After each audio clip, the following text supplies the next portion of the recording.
একটু পিছনে যাওয়ার পরে আপনি কি করবেন, থুতু ফেলবেন। তো সেই রাজনীতি আমরা কেন করব?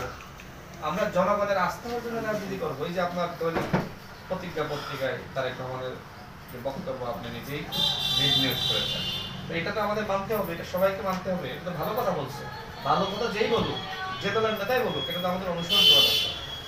আপনি গতকাল যে কথাগুলো বলেছেন আমরা পরিষ্কারভাবে একেবারে লাইন টু লাইন আপনি লিখে দিয়েছি। এই যে আমি খারাপ বলছি, দেশপ্রেমিক সাংবাদিকদের সহায়তা ছাড়া ফ্যাসিস্ট হাসিনা সরকারকে হটানো সম্ভব ছিল না। সাংবাদিকদের ভূমিকা একটু স্বীকার করছে না, কিন্তু আমার কাছে মনে হয়েছে তাদের অনন্য ভূমিকা আছে, আমি স্বীকার করেছি। এটাকে আমার অন্যায় না। আমি একটু শেষ করতে চাই, অল্প একটু সময় নেব আপনার। জিনেটার প্রেক্ষাপটে আমরা অনেক পরিবর্তন আশা করেছিলাম এই 5 তারিখের পরবর্তী, বিশেষ করে প্রশাসন সহ বিভিন্ন ধরনের হাট বাজার, তারপরে অন্যান্য যে সমস্ত সাহিত্য প্রতিষ্ঠানগুলো আছে, তা আসলে মৌলিক কোনো পরিবর্তন আমাদের হয় নাই। পরিবর্তন হয়েছে কি, আগে যারা তুলা উঠাতো এখন কিছু লোকের পরিবর্তন হয়েছে, কিন্তু তুলার উঠানো কমা বা বাড়া বা একদম বন্ধ হওয়ার কিছু হয় নাই। এখন আপনার কাছে আমার এটা বলার উদ্দেশ্য হচ্ছে যে আমরা আশা করি ভবিষ্যতে আপনি আমাদের এখানে নেতৃত্ব দিবেন, জনপ্রতিনিধি হিসাবে নির্বাচিত হবেন, আসবেন। সেইভাবে বাংলাদেশ মানে বিএনপিও কিন্তু আপনাকে সেইভাবেই কাজের জন্য সবাইকে বলে দিয়েছিলেন, নেতা কর্মীদেরকে, আমরা যতটুকু জানি।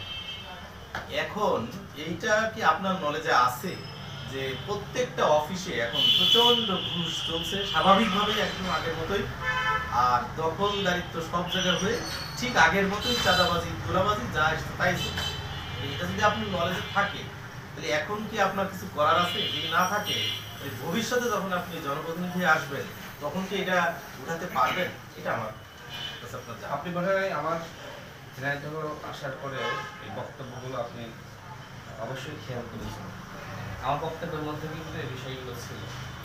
আমি চেষ্টা করেছি এগুলো বন্ধ হোক, এই জন্য কিন্তু কথাগুলো বলেছি। শুধুমাত্র এমপি হওয়ার পরে বলবো আর এখন বলবো না, তাহলে তো আপনি আমাকে বলবেন যে সুবিধাবাদী, তাই না? আমি তো এমপি হওয়ার জন্য এখানে আসি নাই, স্পষ্ট করে। আমি এখানে আমার জেলা, আমি এই জেলার মানুষ, এই জেলার নাগরিক, আমি রাজনীতি করি। আমি কথা বলবো না, কি কথা বলবো? আমাদের উত্থানিত দুর্নীতির বিরুদ্ধে, সুবৈষম্যের বিরুদ্ধে, অন্যায়ের বিরুদ্ধে কথা বলার মাধ্যমে। তা আমার নিজের জেলায় যদি অন্যায় আমি না থামাইতে পারি, আমি বাইরে অন্যায় থামিয়ে মানুষ আমাকে কি করবে, যে আমার বলবো যে বেটা তোর জেলায় যে থামাইলো, আমার জেলা আমি আসলে কথা বলতে সমস্যা নেই।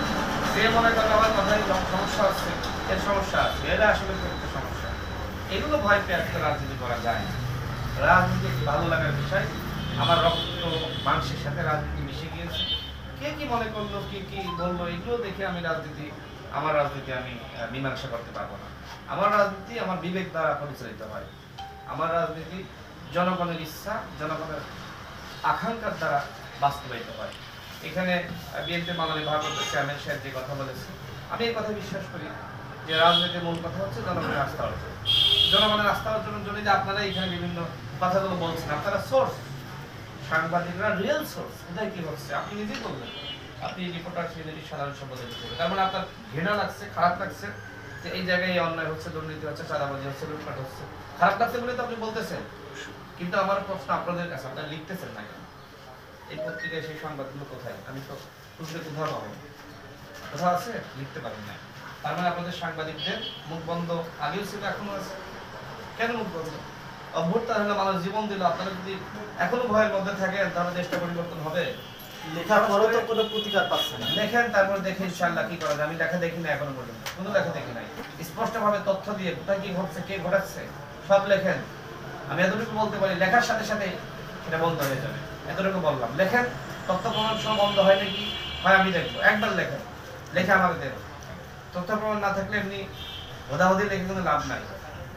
একদম তথ্য প্রমাণ সহ লিখতে হবে সব কিছু, যেটা আপনি জানেন, শুনেছেন। হ্যাঁ, ভুক্তভোগীর বক্তব্য, অন্যদের বক্তব্য, সাংবাদিকতা যেভাবে হয় লেখেন। আপনি লেখেন নাই তো? যেটা একজন সাংবাদিক শুধু মুখে মুখে বলছে, কেউ লেখে নাই। চ্যালেঞ্জ করে বলতে পারি, একজনও লেখে নাই। একজন মেরুদণ্ডওয়ালা সাংবাদিক আমি দেখতে চাই, একজন। ওই একজনকে ফলো করে বাকি সবাই কিন্তু খাইয়ে যাবে। ওই যে আমাদের ইউনুস স্যার বলছে না যে দামি স্বরাষ্ট্র উপদেষ্টার সাথে পুলিশের একজন ঊর্ধ্বতন কর্মকর্তার কথোপকথন, স্যার একজন মারলে ওই একজনই বলে যায় 4 জন হারিয়ে যায়। ইউনুস স্যার বলেছে যে এখন 4 জন না, এখন 40 জন হারিয়ে যাবে। আমি বলবো সাংবাদিকরা একজন খারাপ, আপনার দেখে বাকিরা হারিয়ে যাবে। মানে যেগুলো লেখা আছে এই কাটিং গুলো আপনাকে দেব লেখা নাই ভাই, না, অনেক লেখা হয়েছে। এই যে 5 তারিখের পরে অনেক লেখা হয়েছে। গণ অধিকার পরিষদ আমি দৈনিক সংগ্রামে কাজ করি। আমি আমাদের বিভিন্ন প্রশ্নের জবাব দিচ্ছিলেন। তো ঠিক আছে, আপনারা সবাই ভালো থাকবেন। আমরা এই মুহূর্তে লাইভ থেকে বিদায় নিচ্ছি। আল্লাহ হাফেজ। আমি পাইনি এখন। ঠিক আছে, আমরা আমার দেবো। আচ্ছা তাহলে আমার আমরা নাম্বার আছে।